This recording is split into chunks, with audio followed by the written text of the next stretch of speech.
दोस्ती के लिए तो मैं अपनी जान भी दे सकता हूं। हाँ, झूठ भी बोल सकते हो। क्यों? हाँ, मैंने तुमसे झूठ बोला है, लेकिन तुम्हारे लिए झूठ बोला। तुम्हें तकलीफ ना हो इसलिए झूठ बोला। तो मुझे तकलीफ नहीं हुई? हाँ? मैं खुश हूं, मगर सिर्फ और सिर्फ तुम्हारे वजह से मैं इस तरह से खुश हूं, तुम्हारे वजह से।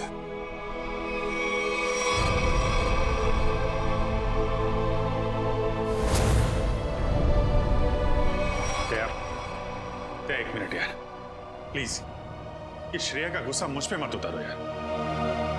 मैं गुस्सा श्रेया पे नहीं, मुझे गुस्सा तुम पे आ रहा है। क्यों? कसूर क्या है मेरा? यही कि मैं तुम्हें खुश देखना चाहता हूं। अरे यार, सिद्धार्थ वाली बात तुमसे किसने बताई? श्रेया के घर कौन लेके गया था तुम्हें? अरे तुम और श्रेया एक साथ होते तो दुनिया में सबसे ज्यादा खुश मैं होता यार, मैं। मगर श्रेया और मैं एक साथ तो नहीं है ना? हाँ? और मैं खुश भी नहीं हूं। यार अब इन बातों में कुछ रखा नहीं है, भूल जाओ। ठीक है, मैं भूलने के लिए तैयार हूं, मगर मेरी दिल की तसल्ली के लिए एक बार मुझे बता दो, तुमने वो चिट्ठी श्रेया को क्यों नहीं दी? हाँ, नहीं, वो उसका जवाब मैं अभी नहीं दे सकता। दया यार, मुझसे मत पूछो। क्यों ना पूछो?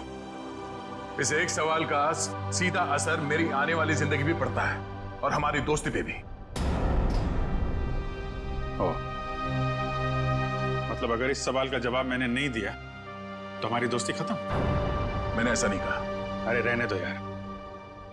अगर हमारी दोस्ती इतनी सस्ती है कि एक छोटे से आंधी के झोंके से उसकी नींव डगमगा जाए, तो मुझे भी ऐसी दोस्ती में कोई दिलचस्पी नहीं है।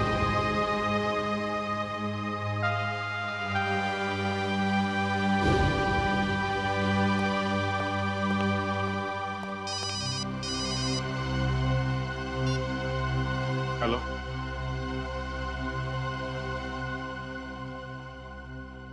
जी हाँ, सीआईडी ब्यूरो। जान खतरे में? एक मिनट, कहां से बोल रहे हैं आप?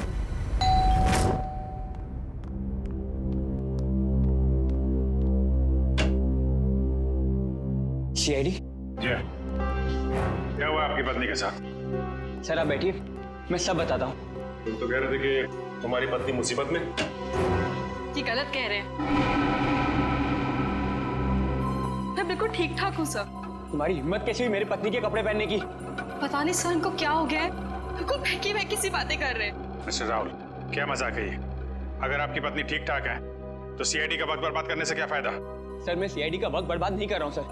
नम्रता सच में बहुत बड़ी मुसीबत में है। दरअसल कुछ घंटे पहले लगता आ गई।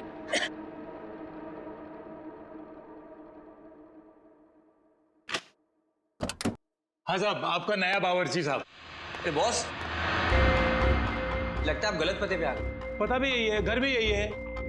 नम्रता मैम साहब ने मुझे काम पे रखा है खाना बनाने के लिए साहब। कमाल है, नम्रता ने मुझे बताया नहीं क्यों एक नया बावर्ची रख रही है। बोलो साहब, खाने में क्या क्या बनाऊं साहब? अरे वो नम्रता आ जाएगी थोड़ी देर में, वही बता देगी खाने में क्या बनाना है। तब तक एक काम करो, तुम मेरे लिए एक कप चाय बना दो। ठीक है साहब।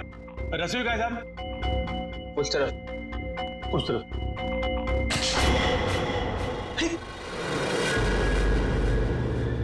ये चाकू?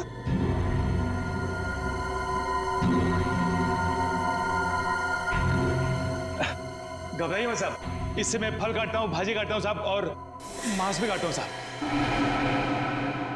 ठीक ठीक, तुम जाओ चाय बनाओ। हाँ जाता हूँ साहब, चाय बनाता हूँ साहब। कैसे आदमी को काम पे रख दिया नम्रता ने?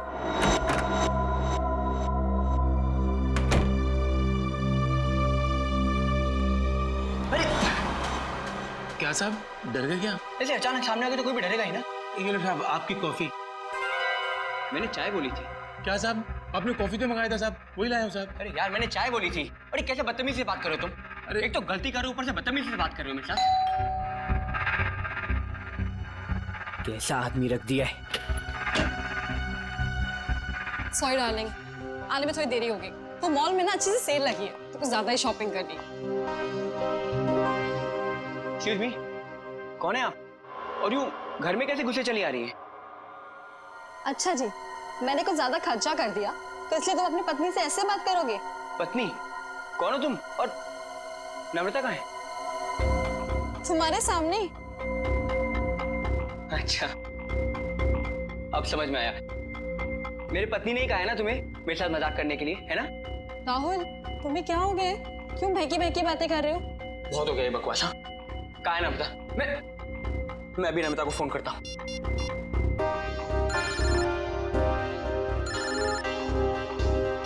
हेलो, कैसे हो?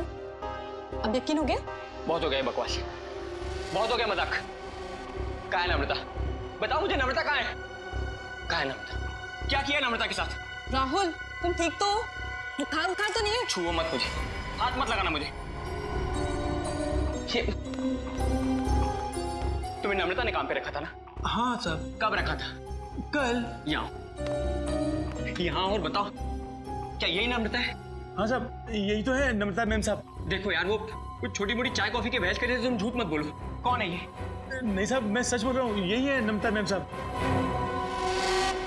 सुनो बलराम, तुम ना खाने में मिर्ची थोड़ी कम डालना, साहब को तीखा पसंद नहीं है। ठीक है मैम साहब। क्या हो रहा है यार? ये कुछ तो करना पड़ेगा। क्या करूं? शेडी को फोन करता हूँ। सर, तो बहुत अच्छा होगा कि फ्रेडी सर साथ में नहीं है, वरना असली और नकली पत्नी के चक्कर में वो खुद चक्कर खा जाते। ये लीजिए साहब, आप सब लोग के लिए पानी। देखिए सर, देखिए कैसे ये दोनों भैरवी मेरे घर में घुस आए हैं। न जाने इन्होंने मेरी पत्नी नम्रता के साथ क्या किया होगा। राहुल, मैं ही तुम्हारी नम्रता हूँ। सर आप बेकार की कहानियों में अपना वक्त बर्बाद कर रहे हैं। मैं कल ही इनको एक अच्छे से डॉक्टर के पास लेके जाऊंगी। माफ कीजिएगा सर, जो परेशानी आपको हमारी वजह से हुई। कोई बात नहीं, अब हम लोग यहाँ आ गए हैं तो सारा मामला समझ के ही जाएंगे। मिस्टर राहुल, आपके पास क्या सबूत है कि ये आपकी पत्नी नम्रता नहीं है? सबूत? हाँ है ना सर, मेरी पत्नी की तस्वीरें मेरे फोन में। क्या वो मिस्टर राहुल? हाँ? ये कैसे हो सकता है? इसमें मेरे और मेरी पत्नी की लगभग 100 तस्वीरें थी, अब एक भी नहीं है। याद आया सर, जब मैं नहाने गया था ना, तो मैंने ये फोन इस टेबल पर रखा था। जरूर इसी ने वो फोटो डिलीट की है सर, इसने। मैं कह रहा हूँ। क्या बात कर रहे हैं साहब? मैं इतना महंगा फोन कभी इस्तेमाल ही नहीं किया साहब। फोटो कैसे निकालेगा साहब? सर ये झूठ बोल रहा है सर, इसी ने फोटो डिलीट की है। एक मिनट, अगर मोबाइल में फोटो नहीं है तो फिर शादी की तस्वीरें तो होगी ना आपके शादी के एल्बम में? है ना सर, पूरा एल्बम है, मैं अभी लेकर आता हूँ।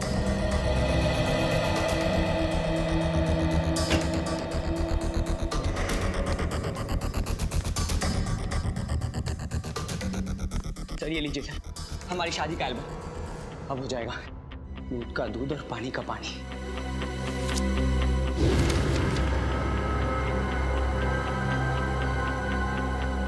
आपका कहना है कि ये आपकी बीवी नम्रता नहीं है? जी सर, ये मेरी पत्नी नहीं है।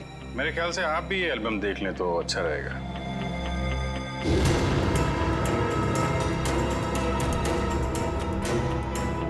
ये कैसे हो सकता है सर? ये कोई बहुत बड़ी साजिश है, ये कोई साजिश है मेरे खिलाफ। जरूर इसमें मेरी पत्नी भी शामिल है, उसी ने भेजा होगा इन दोनों को। मिस्टर राहुल, कभी आप कहते हैं कि आपकी पत्नी खतरे में है, कभी आप कहते हैं कि वो आपके खिलाफ साजिश रच रही है। कहना क्या चाहते हैं आप? सर मुझे कोई खतरा नहीं है और ये कोई साजिश नहीं है। मैंने आपसे कहा ना, इनकी तबीयत खराब है। तुम चुप रहो, मुंह बंद रखो अपना। एक मिनट, आप नम्रता हैं? आपके पास कोई आईडी वगैरह है? जी हाँ सर, पासपोर्ट है, पैन कार्ड है। आपको जो चाहिए मैं दिखा सकती हूँ। प्लीज। एक मिनट।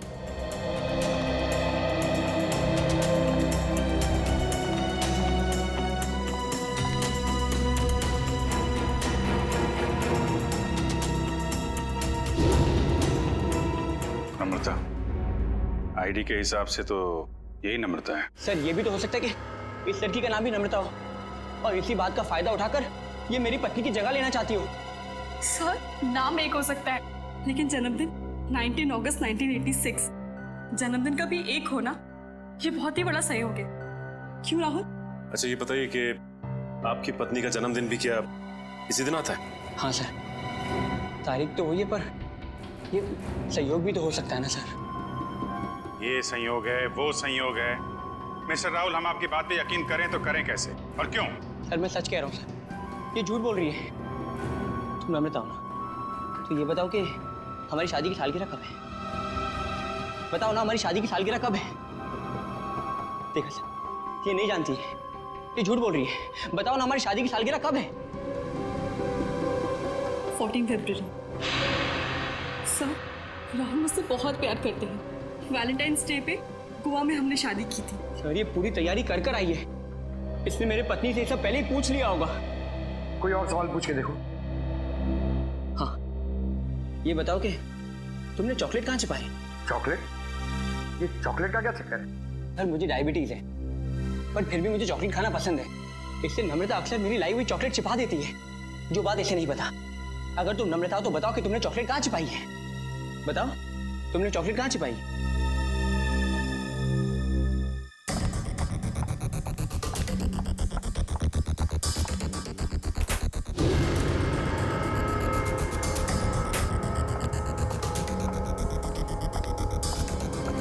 ये रही चॉकलेट। मैं तुम्हें खाने नहीं दूंगी, डायबिटीज है तुम्हें। मुझे डायबिटीज नहीं है, मुझे दे दीजिए। Thank you. अब क्या कहना आपको मिस्टर राहुल? सर ये लोग पूरी तैयारी कर कर आए हैं। ठीक है, एक पल के लिए हम आपकी बात मान लेते हैं, लेकिन ये आपकी पत्नी है या नहीं, इसका जवाब तो इस घर में ही मिलेगा। तलाशी लो करके।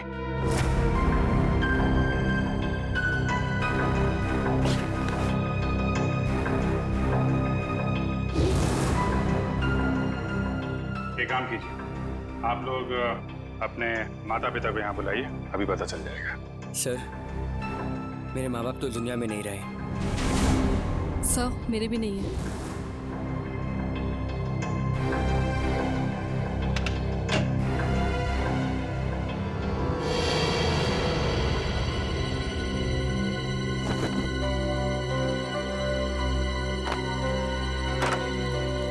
पंकज, ऐसी जगह पे ये डस्टबिन कैसे पड़ा? तो कोई रिश्तेदार दोस्त वो तो होंगे इस शहर में ना, उनको बुलाइए। सर दरअसल हम कुछ ही दिन पहले बैंगलोर से यहाँ शिफ्ट हुए हैं। यहाँ हम किसको भी नहीं जानते। ओह, तो तुमने ये भी पता लगा लिया है?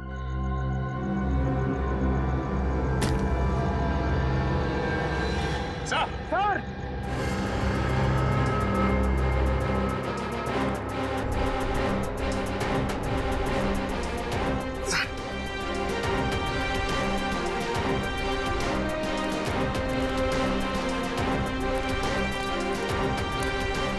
सर, लाश।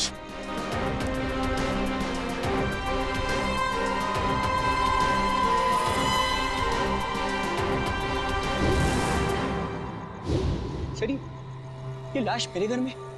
ये कौन सा खेल खेल रहे हो तुम राहुल? पहले पति पत्नी का झगड़ा सुलझाने के लिए यहाँ बुलाया, फिर तुम्हारे घर से एक लाश निकली है। किसकी लाश है ये? सर मुझे कुछ नहीं पता सर। सर मैं इसे जानता भी नहीं। सर मैं भी इसे नहीं जानती। तुम जानते हो? नहीं साहब, मैं नहीं जानता उसको। सर ये देखिए सर, यहाँ इसके सीने पे गोली मारी और इसके गले पे खरोच का निशान भी है। हाँ तो बिल्कुल ताजे हैं, लगता है कुछ घंटों पहले इसे मारा गया है। कोई आईडी वगैरह मिली? एक मिनट।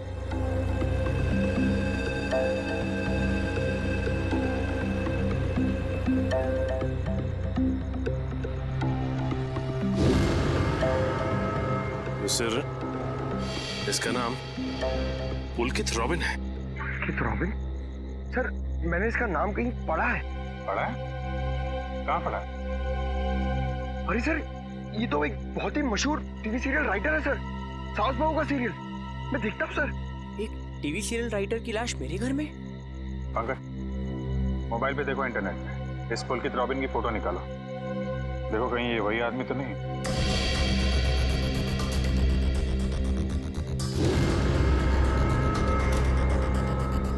ये तो वही है सर, ये मर गया। अरे वो शो का क्या होगा? मैं तो हर एपिसोड देखता था, अभी अभी एक नया अच्छा ट्रैक चालू हुआ था।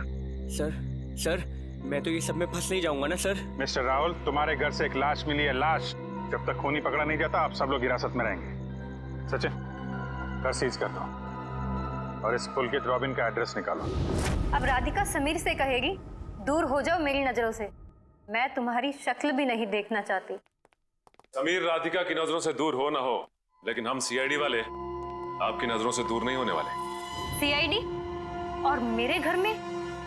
जी, वैसे आप राइटर्स लोगों का काम बहुत मुश्किल होता है ना, इतना पेचीदा ताना बाना मुनना पड़ता है, कभी कहानी का, कभी किरदारों का और कई बार खून का। दरअसल मैं समझी नहीं, आप लोग यहाँ क्यों आए हैं? दरअसल हम आपसे खून के बारे में पूछताछ करने आए, मगर अगर आप चाहें तो अगले हफ्ते देविका के साथ शो में क्या होने वाला है ये हमें बता सकती हैं, क्योंकि पुलकित जी तो रहे नहीं। क्या पुलकित सर का खून हो गया? कब और कैसे? ये तो अब आप ही बता सकती हैं। मैं? मुझे कुछ नहीं पता। इतनी भोली बनने की जरूरत नहीं है आपको। हम पुलकित के घर से आ रहे हैं। पुलकित की पत्नी ने बताया कि आप पुलकित की असिस्टेंट हैं। और कल शाम वो आपसे मिलने के लिए ही घर से निकले थे, मगर वापस पहुंचे ही नहीं। ये बात सच है, मैं और पुलकित सर कॉफी शॉप में मिलने वाले थे, लेकिन वो वहाँ पहुंचे ही नहीं। कौन सी coffee shop? IG coffee shop. वही जो बैरिक्स रोड पे? हाँ जी, वही। मगर पुलकित की लाश हमें मिली सृष्टि नगर में, और ये बैरिक्स रोड सृष्टि नगर से बहुत दूर है। तो इसका मतलब ये है कि तुमने पुलकित को कॉफी शॉप पर बुलाया, उसके बाद उसे बहला फुसलाकर तुम सृष्टि नगर ले गई और वहां तुमने उसका खून कर दिया। नहीं, ये बात गलत है। मैं ऐसा क्यों करूंगी? क्योंकि तुम पुलकित से जलती थी और तुम पुलकित की जगह लेना चाहती थी, इसलिए तुमने पुलकित का खून कर दिया। ये सब झूठ है। मैं 8 बजे से लेकर 11 बजे तक उनका इंतजार करती रही, पर वो वहां पर पहुंचे ही नहीं। मैं घर वापस आ गई क्योंकि उनका फोन भी नहीं लग रहा था। आपकी बात में कितनी सच्चाई और कितना झूठ, ये बहुत जल्द पता लग जाएगा। आप हमारे साथ चलिए। मगर कहाँ? ये सब क्या है? आप लोग हमें यहाँ क्यों लाए हैं? कोई कुछ बता क्यों नहीं रहा है हमें? एक मिनट, शांत हो जाए मैडम, सब कुछ पता चल जाएगा।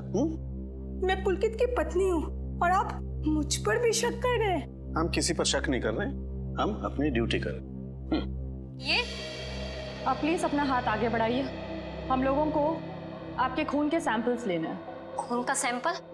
मगर क्यों? क्योंकि पुलकित की गर्दन पर हमें कुछ खरोंच के निशान मिले और उस खरोंच में नेल पॉलिश के ट्रेसेस हैं। इसका मतलब साफ है, पुलकित के खून में किसी लड़की का हाथ है। लाइए हाथ आगे कीजिए। फिलहाल इस केस में लड़कियां सिर्फ आप तीनों ही। सर, आप लोग खूनी को ढूंढने में इतनी मेहनत करें, प्लीज मेरे पत्नी को भी ढूंढिए ना। न जाने नम्रता किस हाल में होगी, कहाँ होगी। फिर वही बात राहुल, कब तक खेलोगे ये खेल? और मैं एक बार नहीं बार बार कह चुकी हूँ कि मैं ही तुम्हारी नम्रता हूँ। चुप हो जाओ तुम, कितना झूठ बोलोगी? क्या चाहिए तुम्हें? पैसे चाहिए ना? कितने पैसे चाहिए तुम्हें मेरे घर और मेरी जिंदगी से जाने के लिए? क्या? मैं और पैसे? कैसी बात कर रहे हो तुम राहुल? मिस्टर राहुल, आपके पास आपकी पत्नी का फोटो नहीं है, चेहरा तो याद है, कम से कम उनका स्केच तो बनवा सकते हैं। जी सर, जरूर। ये बाल आगे से, हाँ यहाँ से थोड़े और लंबे। सर, हमारे क्रिमिनल डेटाबेस में इस बावर्ची का कोई रिकॉर्ड नहीं है। देखा साहब, मैं बोल रहा था ना साहब, मैं एकदम निर्दोष है साहब, मुझे जाने दो ना साहब। ठीक है, तुम जा सकते हो, मगर याद रहे तुम शहर से बाहर नहीं जाओगे और जब भी बुलाया जाए ब्यूरो आ जाना। ठीक है। पता नहीं किसका स्केच बनवा रहे हैं, मैं तो यहाँ बैठी हूँ। Sir. Okay, thank you Paresh. तो राहुल, स्केच ठीक बना? हाँ सर, बिल्कुल यही है मेरी पत्नी नम्रता। और मैं कौन हूँ? इसकी सौतन? पता नहीं सर, किस लड़की का चेहरा है ये? किसका चेहरा बनवाया इन्होंने? मुझे तो समझ में नहीं आ रहा, किसकी नजर लगी है हमारी हंसती खेलती जिंदगी को। सर, इसके आंसू पे मत जाइए, ये मगरमच्छ के आंसू है। ये इन्हें हथियार बना के मेरे खिलाफ इस्तेमाल करना चाहती है, मुझे फंसाना चाहती है। सर राहुल, अगर तुम्हें मेरे साथ नहीं रहना तो साफ साफ कह दो ना, मैं तुम्हें डिवोर्स दे दूंगी। पर ये सब ड्रामा करने की क्या जरूरत है? सर ये पुलकित के कॉल रिकॉर्ड्स हैं। उसने जेनिफर के साथ में शाम को 5 बजे बात की थी और ठीक 1 घंटे बाद उसे लैंडलाइन नंबर से फोन आया था सर। अच्छा, ये लैंडलाइन नंबर है किसका, कुछ पता किया? हाँ sir, Bhavesh imports and exports नाम है कंपनी का। क्या कहा आपने? Bhavesh imports and exports? हाँ, क्यों? आप इस कंपनी के बारे में जानती हैं? हाँ सर, मैं जानती हूँ। राहुल इसी कंपनी में तो काम करते हैं। आप लोग मेरी तरफ इस तरह क्यों देख रहे हैं? मैंने उसे फोन नहीं किया है सर। मैं तो उस पुलकित को जानता तक नहीं हूँ। बुधवार शाम 6 बजे तुम अपने ऑफिस में थे या नहीं? 6 बजे ठीक तरह याद तो नहीं आ रहा, पर शायद तब तक मैं ऑफिस से निकल गया था सर। देखो राहुल, शायद से तो काम नहीं चलेगा। सर अगर आप लोगों को मेरे पे विश्वास नहीं है तो आप लोग मेरे ऑफिस चल के पूछताछ कर सकते हैं। ठीक है, तो चलकर पूछताछ कर लेते हैं तुम्हारे ऑफिस में, और ये भी पता कर लेते हैं कि जो स्केच तुमने बनाया है ऐसी कोई लड़की है भी या नहीं। एक बार शर्मा जी के पास पहुंचा दीजिए, मैंने चेक कर लिया। उन्हें बोलिए टेंडर का प्रोसेस चालू था। अरे राहुल, तुम यहाँ पर इस वक्त और आज ऑफिस नहीं है? और ये लोग कौन है? सर ये लोग सीआईडी से। सीआईडी? जी सर। क्या बात है, बताओ। क्या बताऊं सर, मैं एक बहुत बड़ी मुश्किल में फंस गया हूँ। कैसी मुसीबत? लाश मिली इनके घर के बैकयार्ड से। व्हाट? ये मैं क्या सुन रहा हूँ? कहीं तुम्हारा इसमें कोई हाथ तो नहीं है? नहीं सर, मेरा इसमें कोई हाथ नहीं है। मैं तो उस पुलकित रॉबिन नाम के आदमी को जानता तक नहीं जिसकी लाश मेरे घर से मिली है। मिस्टर भावेश, आप अपने जरा सारे स्टाफ को बुलाएंगे। सुमित,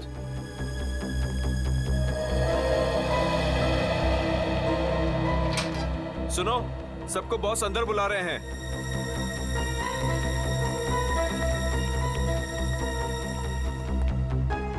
इस फोटो को देखिए। ये आदमी पुलकित है जिसकी लाश हमें राहुल के घर से मिली। वे पहचानता है इसे? जरा ध्यान से देखिए, टीवी सीरियल लिखते थे।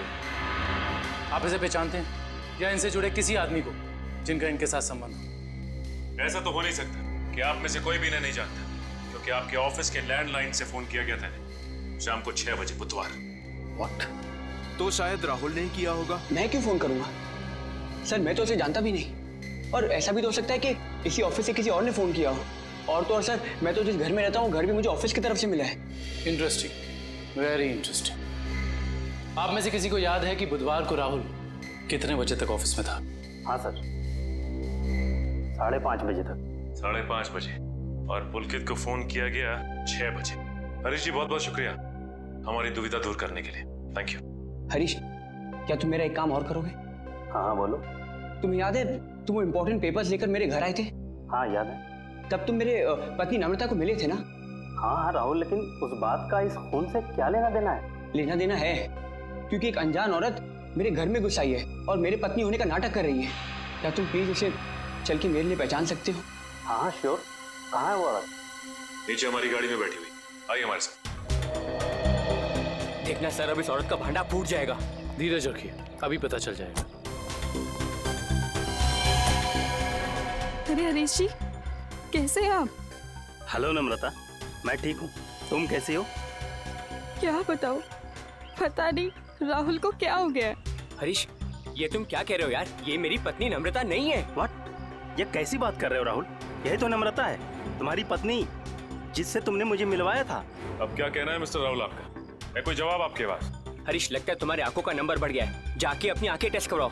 तुम एक ही बार मिलो इसलिए शायद इसे पहचान नहीं पा रहे हो। हाँ मिस्टर राहुल, मेरे चश्मे का नंबर जरूर बढ़ गया है, लेकिन मेरी याददाश्त कमजोर नहीं हुई है। यही नम्रता है। यकीन नहीं होता ये सब में तुम भी शामिल हो। सर मैं कह रहा हूँ, पुलकित के खून में ना इसी का हाथ है। अरे ये कैसी बात कर रहे हो राहुल? तुम्हारा दिमाग खराब हो गया? सर ये झूठ बोल रहा है। मैं ठीक कह रहा हूँ सर। राहुल, ठीक और गलत का फैसला हम लोग करेंगे, आप नहीं। सर मैं आपको कुछ बताना चाहती हूँ। सर कुछ साल पहले राहुल को एक मानसिक बीमारी थी और शायद उन्हें वो बीमारी वापस हो गई है। क्या? इतनी बड़ी बात तुमने हमसे छुपाई क्यों? ये भी पता कर आई हो तुम? सर ये सच है कि मुझे बीमारी थी, पर अब मैं बिल्कुल ठीक हूँ। अब चाहे तो बैंगलोर में मेरे साइकियाट्रिस्ट से बात कर सकते हैं। हाँ सर, मैं भी वही कह रही हूँ। ये बिल्कुल ठीक हो गए थे, पर शायद इन्हें दोबारा दौड़ना पड़ रहा है। ये मुझे पहचानने से इनकार कर रहे हैं। सर शायद इन्होंने ही पुलकित को मारा होगा। चुप हो जाओ तुम। एक तो मेरी बीवी को गायब कर दिया, ऊपर से मेरे पे झूठा इल्जाम लगा रही है। मैं इसे जान से मार दूंगा। पीछे हो। क्या बिगाड़ा है मैंने राहुल तुम्हारा? सर प्लीज राहुल को अपनी कस्टडी में ले लीजिए सर। देखिए ना, अपनी पत्नी को दिन दहाड़े जान से मारने की धमकी दे रहा है ये। पुलकित का खून राहुल ने किया है या किसी और ने, इसका पता तो हम लगा ही लेंगे। मगर ऐसा तो हो नहीं सकता कि पुलकित को मरते हुए किसी ने देखा या सुना ना हो। उस मोहल्ले के लोगों से पूछताछ करनी होगी। सर, आसपास के सभी घरों में हमने पूछताछ कर ली है, बस ये एक आखिरी घर बाकी है। चलो यहाँ भी पूछ के देखते हैं। संभल के।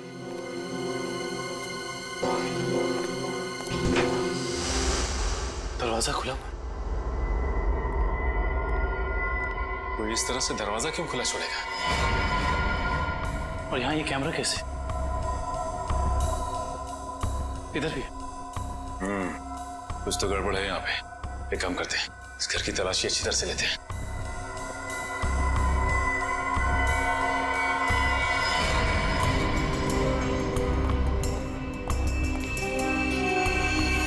सर जल्दी आइए। ये देखिए, एक और कैमरा, 2 कंप्यूटर स्क्रीन, स्पीकर्स और हेडफोन्स। 2 कंप्यूटर स्क्रीन एक साथ बाहर, और यहाँ कैमरास भी लगे। कहीं यहाँ वीडियो एडिटिंग तो नहीं चल रही? इसे ऑन करो।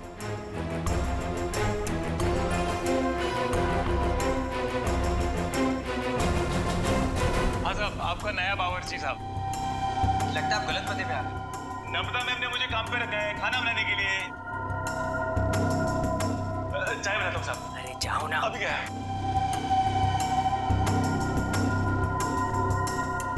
सॉरी डार्लिंग, आने में देर हो गई। वो मॉल में ना सेल लगी थी, तो कुछ ज्यादा ही शॉपिंग करनी। माय गॉड, तो कैमरा लगा के राहुल के घर पे नजर रखे हुए। क्या हुआ आपकी पत्नी के साथ? सर आप बैठिए, मैं सब बताता हूँ। सिर्फ राहुल की नहीं, सीआईडी की भी। मैं तो बिल्कुल ठीक ठाक हूँ। सर, एक बात समझ में नहीं आ रही है, इतनी दूर से सीआईडी का वक्त बर्बाद करने से क्या फायदा है? मगर ये आवाज इतनी क्लियर कैसे आ रही है? मैं भी आया। सर,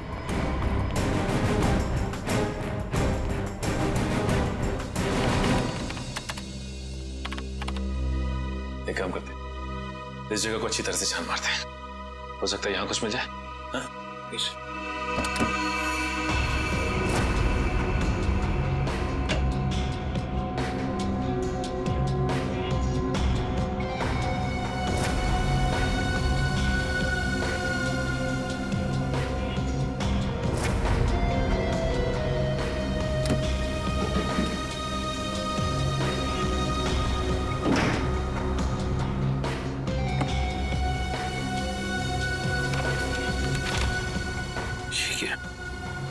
क्या हुआ सर? ये देखो, जमीन के पेपर्स। ये घर किसी गिरधारी के नाम पे है।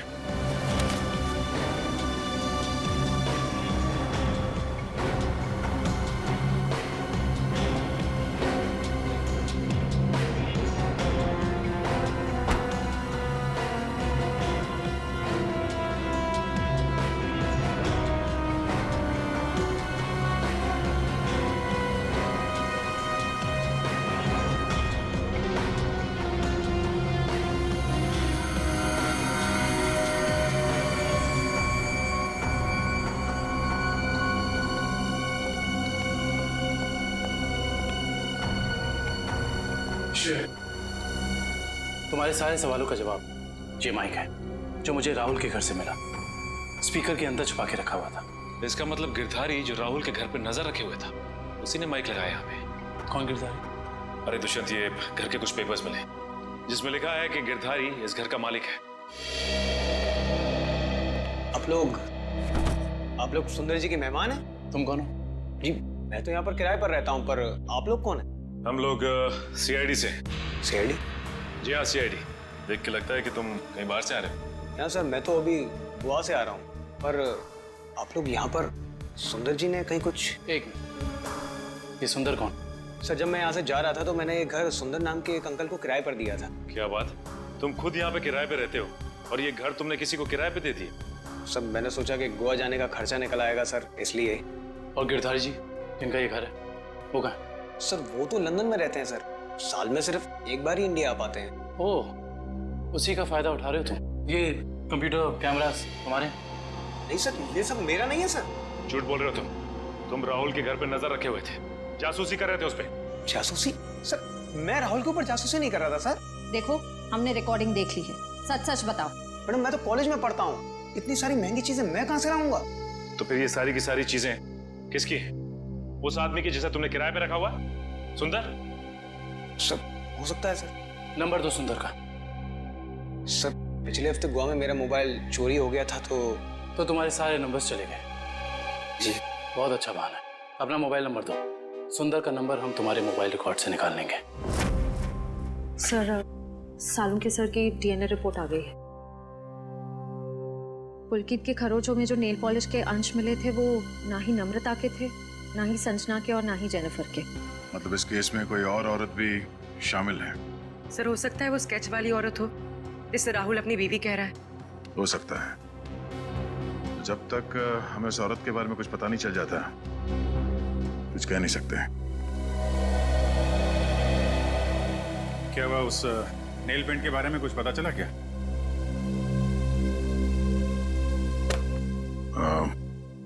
पूरी मुझे कुछ काम है, मैं बाद में आता हूँ।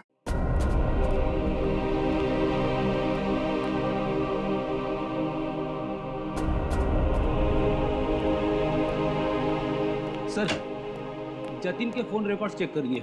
सुंदर का नंबर तो नहीं मिला, मगर किसी मनीष नाम के आदमी का नंबर मिला है। करता क्या है मनीष? सर, कैमरास और रीडिंग मशीन किराए पे देता है। मनीष, इस मनीष से मिलना पड़ेगा। सर, यही है वो सुंदर अंकल जिन्हें मैंने अपना घर किराए पे दिया। कौन सुंदर? मैं मनीष हूँ। गलत बात है मनीष जी। आप इतने महंगे कैमरा इक्विपमेंट्स ऐसे ही खुले घर में छोड़ा है। इन्हें तो अरेस्ट करना होगा। बिल्कुल।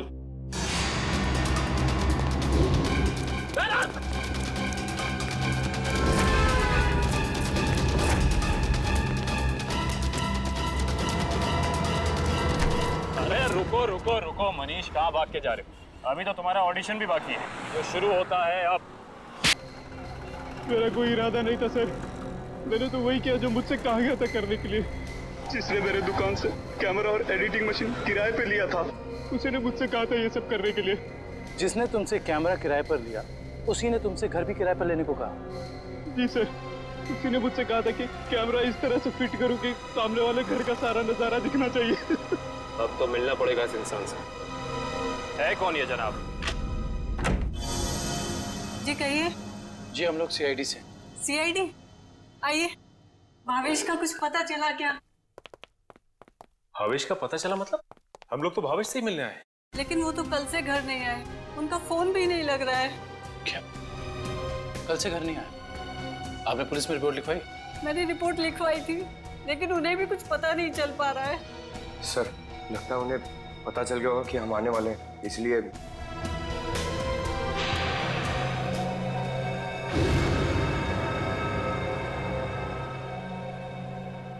एक मिनट, क्या ये आपके पति भावेश है? जी हाँ। ये केस तो और पेचीदा बनता जा रहा है। सब मेरे पति भावेश को ढूंढ निकालिए।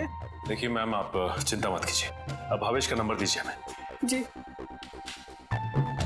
197985643।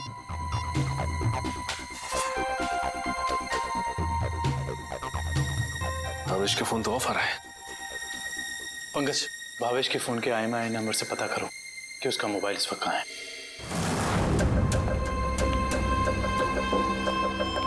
मैं आखिरी बार पूछ रही हूँ भावेश तुमसे, वो सीढ़ी तुमने कहाँ रखी है? नहीं बताऊंगा मैं मर भी जाऊँ ना तो तुम्हें भी साथ लेकर डूबूंगा, समझ गई तुम? मैं डूबू या ना डूबू, पर तुमने अपनी जिंदगी जी ली है। याद कर लो अपने भगवान को।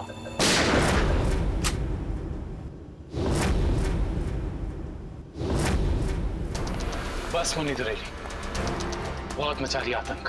कानून को काफी वक्त से तुम्हारी तलाश थी, मगर हमें नहीं पता था कि हम इस केस के जरिए तुम तक भी पहुंच जाएंगे।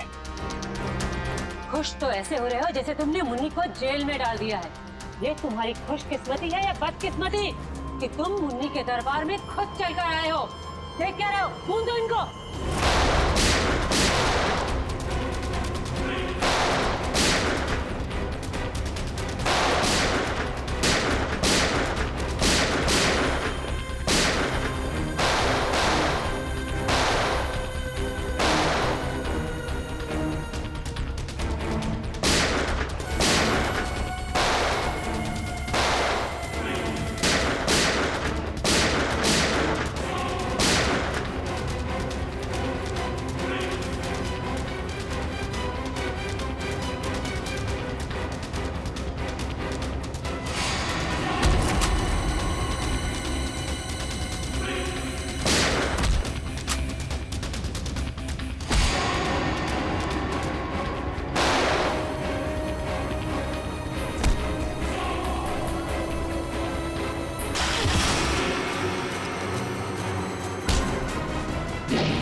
मुझे भावेश ने नम्रता को अगवा करने के लिए कहा था। क्यों भावेश, क्या बिगाड़ा था नम्रता ने तुम्हारा? बहुत लंबी कहानी है। कोई बात नहीं मिस्टर भावेश, सीआईडी के पास मुजरिमों की दास्तान सुनने के लिए हमेशा वक्त रहता है। शुरू कीजिए अपनी कहानी। ये उस वक्त की बात है जब मैं शहर में नया नया आया था। टेलीविजन की दुनिया में लेखक के तौर पर नाम कमाना चाहता था। अलग अलग तरह की कहानियां लिखी, अलग अलग तरह के किरदारों को जन्म दिया।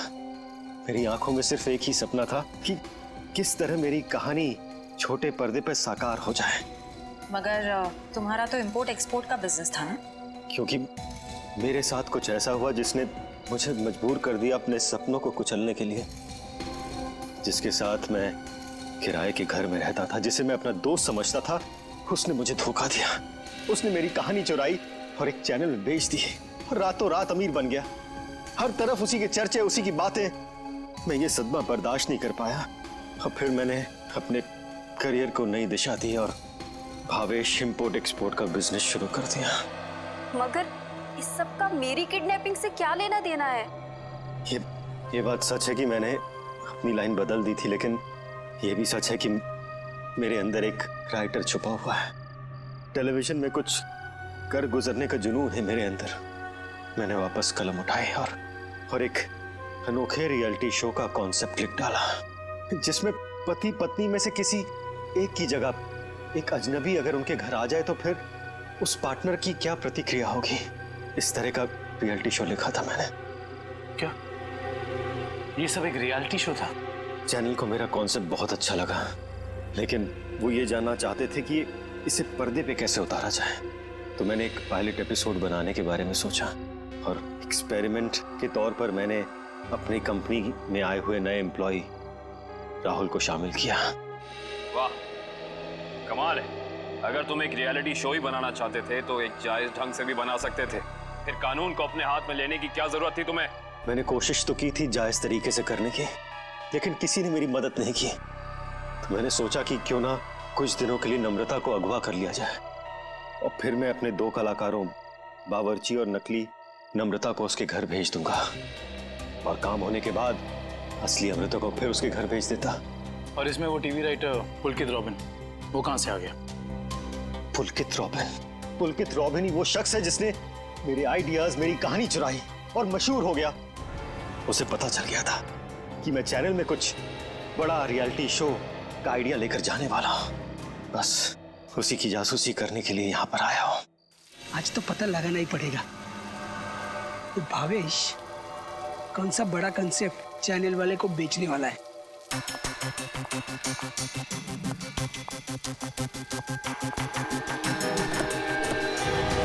चल गाड़ी में बैठ।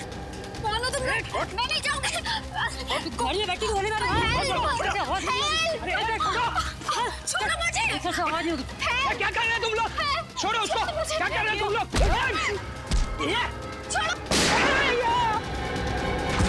बेवजह मारा गया। अब तू भी नहीं चाहती है? बैठ। छोड़ दो मुझे। मैं इसको लेकर जाती हूँ, तुम इसको ठिकाने लगाओ।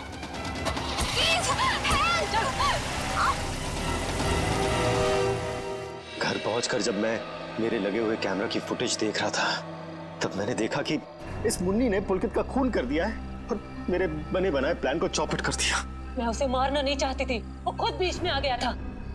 और जब आप लोग मेरे ऑफिस आए तब आप लोगों को देखते ही मैं समझ गया कि अब सीआईडी से बचना नामुमकिन है। मैं बहुत घबरा गया था और उसी घबराहट में मैं यहाँ मुन्नी से मिलने आ गया। मुन्नी, तुमने मुझे फंसा दिया। पता है सीआईडी मेरे ऑफिस तक चली आई। एक तो पुलकित को मारा, ऊपर से उसकी लाश मेरे घर में छुपा दी। बोला था ना सेठ, लड़का लोगों को नहीं पता था कि तुम्हारा घर राहुल की कंपनी में आता है। अरे मैंने तुम्हें सिर्फ किडनैप करने के लिए कहा था, वो भी कुछ दिनों के लिए, पर तुमने पूरा रायता फैला दिया। याद रखना मुन्नी, अगर सीआईडी ने मुझे गिरफ्तार किया ना तो मैं तुम्हारी सारी पोल खोल दूंगा। कहाँ रखा है? बोल। नहीं बताऊंगा। नहीं। इसको भी बांध दे। मुन्नी ठीक नहीं करेगा। तो अब वो टेप कहाँ है जिसमें मुन्नी की रिकॉर्डिंग थी? मेरे मैनेजर हरीश के पास। सिर्फ वही एक शख्स था जिसे मेरे रियलिटी शो के आइडिया के बारे में पता था। और वो माइक, वो कब लगाया राहुल के स्पीकर में? वो स्पीकर राहुल का नहीं था, वो स्पीकर भी गिफ्ट के तौर पर मैंने राहुल के घर भिजवाया था। जब हरीश उसके घर फाइल लेकर गया तो उसी के साथ मैंने स्पीकर भिजवा दिया था। लेकिन आपने हमारे विश्वास के साथ खिलवाड़ किया है भावेश जी। मुझे माफ कर दीजिए। मैं तो बस ये सोच रहा था कि टेलीविजन में मुझे नाम कमाने का इससे अच्छा मौका नहीं मिलेगा, बस इसीलिए मैंने ये सब कुछ किया। मुन्नी को तो फांसी होएगी, तुम्हारा जुर्म भी कुछ कम नहीं है भावेश। बिल्कुल, क्योंकि मिस्टर भावेश आपने एक किडनैपिंग करवाई और उस दौरान एक आदमी का खून हुआ है। आपके भविष्य का फैसला तो अब अदालत करेगी। सर क्या हुआ है? आप लोग मुझे बता क्यों नहीं रहे? जरा रुको, अभी पता चल जाएगा।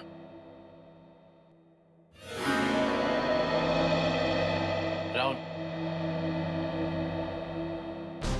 राहुल, नम्रता, तुम ठीक तो हो? तुम ठीक हो ना? हाँ, मैं ठीक हूँ। थैंक गॉड तुम आ गई। थैंक गॉड तुम वापस आ गई। मुझे तो लगा था मैंने तुम्हें हमेशा हमेशा के लिए खो दिया है। हाँ, मुझे भी ऐसे ही लगा था। मुझे तो उम्मीद भी नहीं थी कि मैं कभी तुम्हारे पास जिंदा लौट कर भी आऊंगी। वो तो अच्छा हुआ कि सही वक्त पर सीआईडी वाले आ गए, जिन्होंने हमें फिर से मिला दिया। तुम दोनों मुझे माफ कर देना। मुझे नहीं पता था कि मेरी एक्टिंग चीजों को इतनी गलत दिशा में ले जाएगी। एक्टिंग? मैडम, माना कि भावेश जी ने आपको वहाँ एक एक्टिंग असाइनमेंट के लिए भेजा था, मगर लाश देखने के बाद और सीआईडी की कस्टडी में होने के बावजूद आपने हमें सच क्यों नहीं बताया? क्योंकि सर, उन्होंने मुझसे कहा था कि कितनी भी टेढ़ी स्थिति क्यों ना आ जाए, मैं अपना काम करना ना छोड़ूं, एक्टिंग ना छोड़ूं। इसलिए मुझे लगा कि वो लाश भी नकली है और सीआईडी भी, सब बस रियलिटी शो का हिस्सा है। वाह, और आप अपनी एक्टिंग के चौके छक्के की बारिश करते रही। मुझे माफ कर दीजिएगा सर, और आपको तो पता है ना कि एक नए एक्टर के लिए टीवी और फिल्मों की दुनिया में पाँव जमाना कितना मुश्किल है। इसलिए मैं कोई गलती करना नहीं चाहती थी, इसलिए मैं एक्टिंग करती रही। अब आप लोग मुझे जो सजा देना चाहें मुझे मंजूर है। सर रहने दीजिए ना सर, अब मुझे मेरी नम्रता मिल गई और आप लोगों ने भी असली मुजरिम को पकड़ लिया है। गलती तो उन्होंने की है तो इन्हें सजा भी मिलेगी, लेकिन इन्हें क्या सजा मिलेगी ये अदालत तय करेगी। फिलहाल आप दोनों जा सकते हैं। Thank you sir, thank you so much.